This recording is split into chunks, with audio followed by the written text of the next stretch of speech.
I mean, it's been 54 years. Why so damn long for us to return to this mysterious night sky satellite that occasionally faces us from afar? Some automatically come out and say is because of the financial cost. Well, it's hard to agree with such a blunt statement, especially when we have seen mass corruption being pointed out left and right. Then comes the infamous Van Allen radiation belts. Yea, that's always been the standard thing brought up immediately when events like this take place. And the question that usually follows: wait, but how did they get past them? If that doesn't ring a bell or two, then maybe this next one will leave you with that slight gut-wrenched feeling in your belly. In 1966, there was astronaut Gus Grissom, who along with fellow air pilot flyers Ed White and Roger Chaffee were the prime crew for the first Apollo mission, Apollo 1. They were training for an Earth orbital mission scheduled for early the following year. Although, there was an unexpected situation during pre-launch, where a cabin fire broke out resulting in their deaths on January 27, 1967. There, however, was a lot of speculation that came rushing in after the incident. And there's a bit more to that story. Grissom's wife remembered what he told her, how disgusted he was to the point where he wanted to quit after realizing the space mission would turn out to be a failure. He even went as far as to place a lemon on a hanger within the capsule, and the legacy media filmed that, which brought unwanted attention. It got to a point where someone pointed Gus out as a problem. But there's more that needs to be aired out. So let's dig deeper into the past speculations that led up to the 2026 moon launch. So let's rewind to 1961. President John F. Kennedy stands before a sea of onlookers and drops the bombshell: America will put a man on the moon before the decade is out. We choose to go to the moon, he declares. Sounds heroic, right?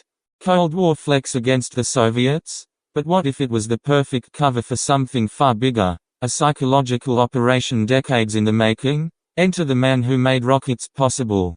This was Wernher von Braun, the father of the Saturn V rocket, the guy whose name is still whispered in NASA halls with reverence. But here's the part they don't teach you in school. Von Braun was a cold-blooded Nazi, a card-carrying SS officer who built the V-2 rockets that terrorized London. Those rockets? They were constructed through slave labor in underground factories where thousands of Jews, prisoners, and forced workers died under horrific conditions. War crimes? Absolutely. After World War II, the United States looked the other way. Operation Paperclip, the top-secret program that scooped up over 1,600 Nazi scientists and brought them stateside. War records? Burned or whitewashed. Von Braun and his team got new lives, new names, and unlimited funding. Why? Because their tech was the key to beating the Russians, which the American government believed it would help get America to the moon. By the 1950s, this former Nazi was the golden boy of the American space program, helping shape NASA itself. That's not to overlook the fact that Braun's contributions laid early groundwork for what would become DARPA's black budget world. Flash forward or back to 1955. Von Braun is not hiding in a bunker from any approaching Allied force. No, instead he's on American television. The date is March 9, 1955, to be exact, which is a Disneyland episode Man in Space. Walt Disney himself gives him the stage. And there's the Nazi space ranger Von Braun, calm and charismatic in his Kmart-like suit. He's explaining exactly how space travel could work, the multi-stage rockets, orbiting space stations, the whole vision and hidden capital. He draws it out, shows models, sells the dream to millions of American families watching at home. No, in 1955 people probably said, "Oh wow Martha, I wish this guy was little Joni and Tiny Timmy's teacher." Yeah, if they only knew the real truth about this Mr. Rogers' neighborhood wannabe. Because this wasn't just educational. This was all about gaslighting the crap out of the general public. Planting the image of what space should look like. A half-hour presentation. Perfect timing and convenience, wouldn't you say? No, fast forward again to 1968. Stanley Kubrick drops 2001, A Space Odyssey. That iconic rotating space station? The one that feels so real you could almost float inside it? It's almost identical to the designs von Braun had been pushing since the 1950s. The wheel-shaped habitat, the artificial gravity, the exact proportions. Kubrick consulted NASA experts, aerospace designers. The same circle von Braun moved into. Coincidence? Or was this the dry run? According to researchers like Jay Wiedner and Henrik Palmgren on Red Ice Radio, this wasn't art imitating life. This was a COPS dry run. Kubrick, the perfectionist genius, was allegedly recruited for the ultimate stage production to fake the 1969 moon landings in a studio. The special effects in 2001 were light years ahead of anything else at the time. Some say NASA needed that Hollywood magic to sell the greatest show on Earth. And here's Ralph Smart, who has a channel titled Infinite Waters, who has been calling out the Apollo mission as well. He's pointing straight at the public to wake up and questioning the official long-time story. Smart leans toward why the narrative feels so scripted by design, and it took a Hollywood director to throw in a few monkey wrenches to slightly expose a supposed cover-up. No, it's important to know that Kubrick didn't stop at just one film. No, he kept sliding hidden details into his work. Like breadcrumbs for those with eyes to see. That Shining movie? Watch it closely. Look at the Apollo 11 rocket on Danny's sweater. Then Room 237 holds serious significance most viewers will overlook.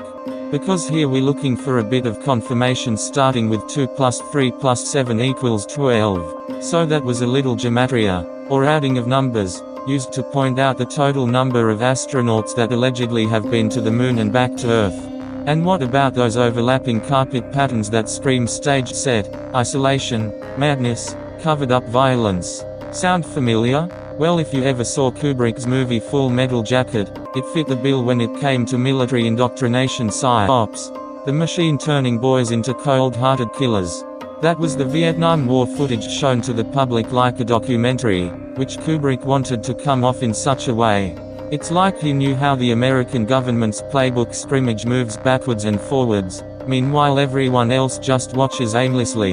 The topper of course was Eyes Wide Shut, released in 1999, just months before Kubrick's sudden death.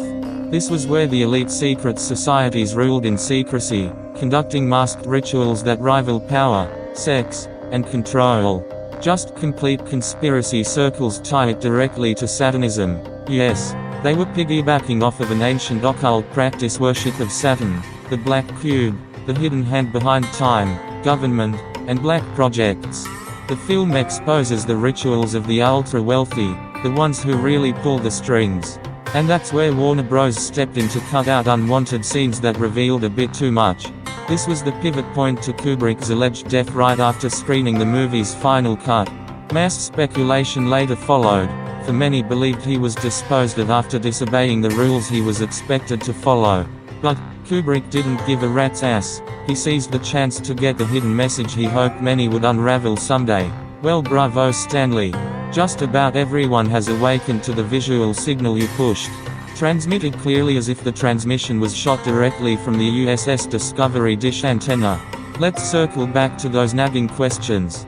The Van Allen radiation belts, deadly zones of charged particles that should have cooked the astronauts alive without massive shielding we didn't have in 1969. Official answer? They passed through quickly. But the math never quite adds up for skeptics. See, Gus Grissom knew too much. He hung that lemon on the Apollo 1 capsule for a reason. He told his wife the whole thing was a lemon. Flawed, dangerous, maybe impossible. Then the fire. 3 dead astronauts. Accident? Or problem solved? His widow never bought the official story. The pattern repeats. Whistleblowers silenced. Questions buried. Why no return for 54 years? Doubtful it's just because of the budget, as the quick to say. We've poured trillions into wars, bailouts, and black projects. It's a funny thing about 54 years. Under gematria, the number 54 is tied to deception, foul play, so who knows what the case may be in regards to these landings. The technology was lost, they keep saying. The original tapes erased, they keep falsely confirming. Come on no folks. We're living in an era of smartphones and live streaming, and faking it again would be impossible today if all what they do was put under tight scrutiny. But they'll double down. They made it past the radiation barrier back then, but they can't figure it out now. So maybe the whole thing was a studio production designed to win the space race on film while the real tech stayed classified. No, here we are in 2026. NASA and the world are gearing up for the next return to the moon. Artemis, private companies, live HD footage promised. But after everything we just unpacked, the Nazi roots of NASA, the Hollywood dry run in 2001, Kubrick's coded warnings across his filmography, the convenient deaths, the radiation problem that never went away. Are we really supposed to believe these moon missions were just one-hit wonders back then? And if any of you know about one-hit wonder performers in music, movies, or whatever else may be, they are people you don't see do anything else for what they came up with the first, maybe even second time of their career. They just got away, straight out of the view of the public eye. Or was all of this a sequel to the greatest psyops ever sold to the public from the very start? Look, I'm not here to tell you what to believe. I'm here to say, the official story has holes big enough to drive a Saturn V rocket through it. Dig into the Red Ice archives with Wernher and Palmgren. Watch Ralph Smart's recent breakdowns. Study the films.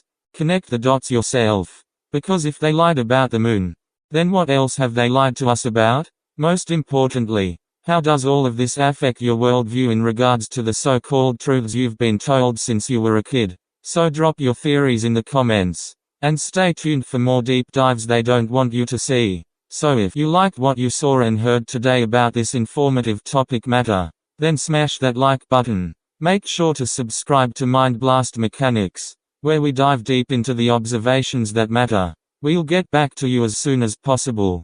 If you have a question to be answered, don't miss our next video, so make sure to tap that bell. Thanks for watching.